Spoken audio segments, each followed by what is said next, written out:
Hey basketball guys, we have news. Let's go to more news from the Golden State Warriors, but before that, don't forget to subscribe to the channel and leave your. Last season the Warriors tried to sign Zack Lavine, but failed. Did the team improve with Jimmy Butler? Yes, but they lack a player of Zack Lavine's caliber to help Stephen Curry. Rumors: Warriors will pursue Zack Lavine next season. The Golden State Warriors didn't prevail on Sunday against the Los Angeles Clippers, forcing them to secure a play-in victory to extend their season. Acquiring Jimmy Butler made the Dubs more competitive during the second half of the season, but there's more work to be done from a roster-strengthening standpoint. The Warriors could consider parting with Jonathan Kuminga in free agency and acquiring a Sacramento Kings star known for his three-level scoring ability. Zack Lavine was stuck with the below-average Chicago Bulls for over 5 seasons. The UCLA product was involved in trade rumors before this year's February 6 trade deadline, but it was unclear if Chicago would part with this season. Fortunately for Lavine, Chicago traded him Sidy Cissoko, 3 first-round picks, and 3 second-round picks to the Kings in a multi-team February 3 deal. Lavine has been electric for Sacramento since joining the franchise 2 months ago. A surreal 1-foot leaper, instinctual mid-range shooter, and evolving long-range threat, Lavine is far from a limited offensive weapon. The 6'5" guard averaged 22.6 points per game on 51% field goal shooting and 44% three-point shooting in 31 regular season contests with the Kings. Sacramento finished with a 42-40 record and the number 9 seed in the Western Conference, earning them a spot in the upcoming play-in tournament. Once the 2024-25 season officially ends and free agency begins, Lavine could be on the move again if the right blockbuster deal appeals to the Kings. If the Warriors want to pair Stephen Curry and Butler with a third superstar and make noise in the crowded Western Conference, they could offer Kuminga and various other assets to appease Sacramento. Kuminga, who likely wasn't thrilled when the Warriors traded for Butler on February 5, has been the odd man out in the Bay for a month, making him the perfect player to include in a trade package for Lavine. Lavine should be among the experienced stars on the Dubs' radar this summer. Warriors received great injury news before play-in game versus Grizzlies. The Warriors ended the 2024-25 NBA regular season not only with a tough 124-119 overtime loss Sunday against the Los Angeles Clippers, dropping them to the play-in tournament game as the number 7 seed, but also injury worries to their 3 veteran stars, Steph Curry, Draymond Green and Jimmy Butler. Monday's injury report ahead of Tuesday's play-in game, in which the Warriors will host the Memphis Grizzlies, brought good news. None of Curry, Green or Butler are listed on the injury report, nor are any other Warriors players. Curry in the Warriors' previous game, a blowout road win over the Portland Trail Blazers, jammed his right thumb early and showed clear discomfort.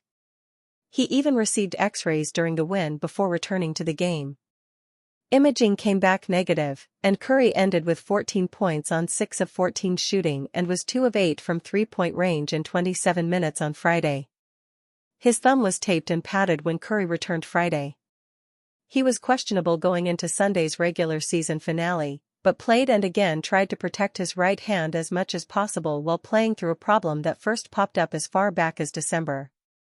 Though he scored a team-high 36 points, 21 of them came in the fourth quarter and overtime, plus Curry committed a season-high 8 turnovers.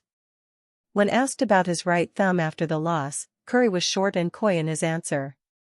"It was fine," Curry said. "I try not to think about it too much, just keep playing." A few minutes into the first quarter Sunday, Green tried to save a poorly placed pass from Curry but paid the price. Green was clobbered in the back of the head by Norman Powell's left hip and immediately began grabbing at his neck. Green returned from the Warriors' locker room with a little under 2 minutes left in the first quarter. He played 38 minutes and was a -5 with 14 points, 3 rebounds, 4 assists, 1 steal and 2 blocked shots. So much happened in the Warriors' loss that Green wasn't even asked about any concerns to his head and neck area afterward. Instead, he assured everyone that fatigue won't be a factor for the 37-year-old Curry, as well as himself and Butler, both 35, having to play so many minutes in a loss that still led to the play-in tournament for a quick turnaround. "We'll be fine," Green said. "We're not senior citizens. We're high-level basketball players." If Green's injury scare was somewhat lost in the shuffle, Butler's wasn't. Playing a game-high 48 minutes, Butler rose to the occasion. Butler battled Kawhi Leonard all day and had his first 30-point game since joining the Warriors at the NBA trade deadline a little more than 2 months ago. Butler's 30 points came on 12 of 20 shooting, but he was visibly limping near the end of the game. Warriors coach Steve Kerr said Butler told him he'd be good to go for Tuesday, and the same message was relayed by Butler in the locker room. "I'll be all right," Butler said. "Go home and play some dominoes, drink some coffee. That'll help me feel better." Butler said he took a knee from Leonard to his thigh under the basket. Was he worried in the moment? "No," Butler responded. "I mean, it hurt. But I'm not too worried. I know I'm going to be good to go. Longtime personal trainer Armando Rivas is going to take great care of me."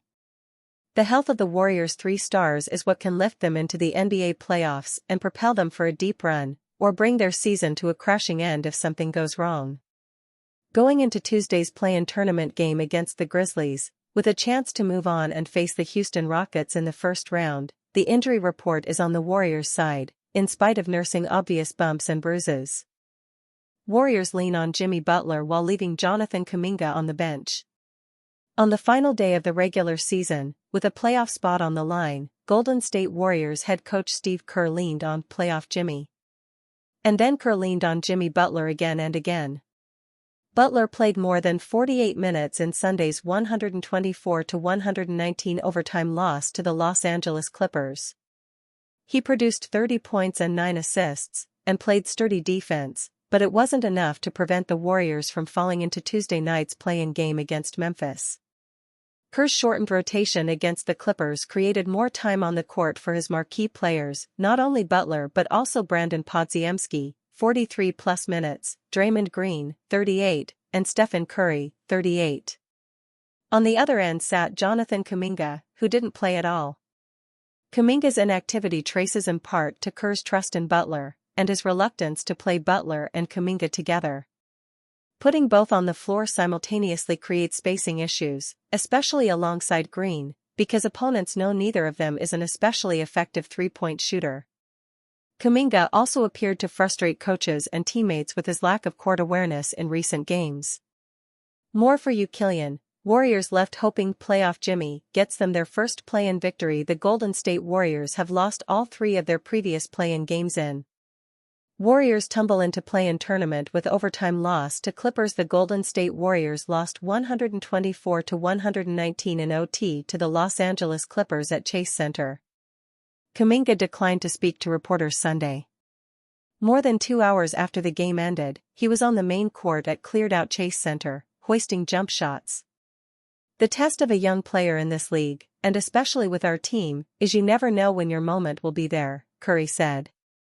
It wasn't Kuminga's time tonight, and against Memphis it could be a game where he makes his presence felt.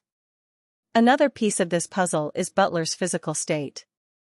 He took a knee to the thigh during overtime Sunday, leaving him limping.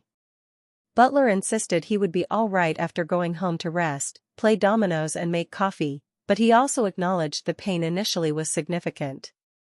"It hurt, but I'm not too worried," he said. "I know I'll be ready to go." Butler's sparkling play in the final 3 games of the regular season illustrated why the Warriors traded for him in February. As they feverishly sought to secure a playoff spot, he scored 28 points against San Antonio, then 24 against Portland and the 30 against the Clippers. His ability to draw fouls was also on display, 17 free throw attempts, followed by 11 and 9. He went 33-for-37 from the line in those 3 games. The Warriors ran their offense through Butler for much of Sunday's Todd affair, even when Curry was on the court. Butler committed only 1 turnover despite handling the ball so often. Playoff Jimmy, the whole idea of Butler raising his game when the stakes rise, is no myth. Now the Warriors need to actually make the playoffs. "He's an alpha," Kerr said. You don't even have to run any offense, you can just throw him the ball and get spaced. What a luxury that is. This guy is a total stud. Or, as Green said of Butler, you have a guy who can kind of slow down the pace of the game for us. Just having that extra weapon, another number one option, next to Steph, is different. It makes us a much better team, a more complete team. Butler's arrival salvaged the Warriors' season. They went 23-8 starting with his debut February 8, to surge into the postseason picture. Still, as much as Sunday's game showcased Butler at his best, it also offered a reminder of the ongoing quest to blend Kuminga with this reshaped roster. Kuminga stitched together the best stretch of his young career in December and early January, before a sprained ankle sidelined him for more than 2 months. He has struggled to find his groove since returning. That led to Sunday's surprising DNP, his first, when healthy, all season. We just found a group we're pretty comfortable with, Kerr said. Gueye, Santos, didn't play either. He and JK have been impactful players for us.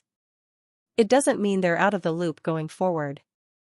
The Warriors might need Kuminga in less than 48 hours, when they grapple with the Grizzlies for the number 7 seed in the Western Conference playoffs. Memphis ranked second in the NBA in rebounding this season, the Warriors tied for 5th, and the Clippers pounded Golden State on the glass, 42-25.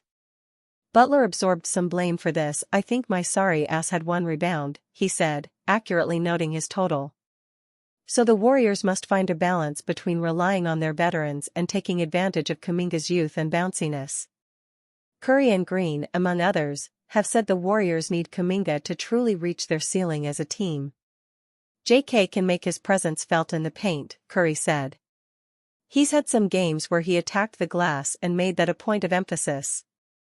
If he's out there, that's a great way to make his presence felt. Jimmy Butler vs. Los Angeles Clippers. Usually, Jimmy Butler can be relied upon to produce his best when the lights are the brightest, as he's someone who shines on the biggest stages. This game against the Clippers was a virtual shootout to avoid the NBA play-in, so the stakes were as high as they could ever be. Butler rose to the occasion as well, playing the most minutes on the team with 48, being the second top scorer after Steph Curry's 36, scoring 30 of his own. In fact, Curry's 36 points came with a plus or minus of -16, so the Warriors were dominated with him on the court, while Butler finished with a plus or minus of 2. But such is the life and expectations from a superstar that for all of his good work, one glaring thing stood out because his team lost. Shannon Sharpe was in disbelief over what Butler did in the game that led to the Warriors getting crushed. Shannon Sharpe on Jimmy Butler. The Warriors are a potentially banana-skin opponent for any team in the league, so getting relegated to the play-ins, where anything can happen in a one-off game, is a dream scenario for their rivals. Sharpe called out Butler for his lack of strength on the glass for the game, as Butler finished with just 1 rebound. In his usual hilarious fashion, Sharpe laid out a comparison to put into perspective just how much Butler struggled to get going in that area. He said, "You got playoff Jimmy, he gave you 30 points, 9 assists, but he has to do better with his rebounding." 1 rebound? You played 48 minutes. I wasn't even on the court and Jimmy Butler had 1 more rebound than me. You gotta do more than that. The Warriors are normally a pretty good rebounding team. They got crushed. Gotta do better than that. Butler's solitary rebound didn't help, but even beyond him, the Warriors were heavily outdone on the glass. The Clippers finished 42 versus 25 in rebounds, with Ivica Zubac feasting on the glass. That is something the Warriors will need to sort out.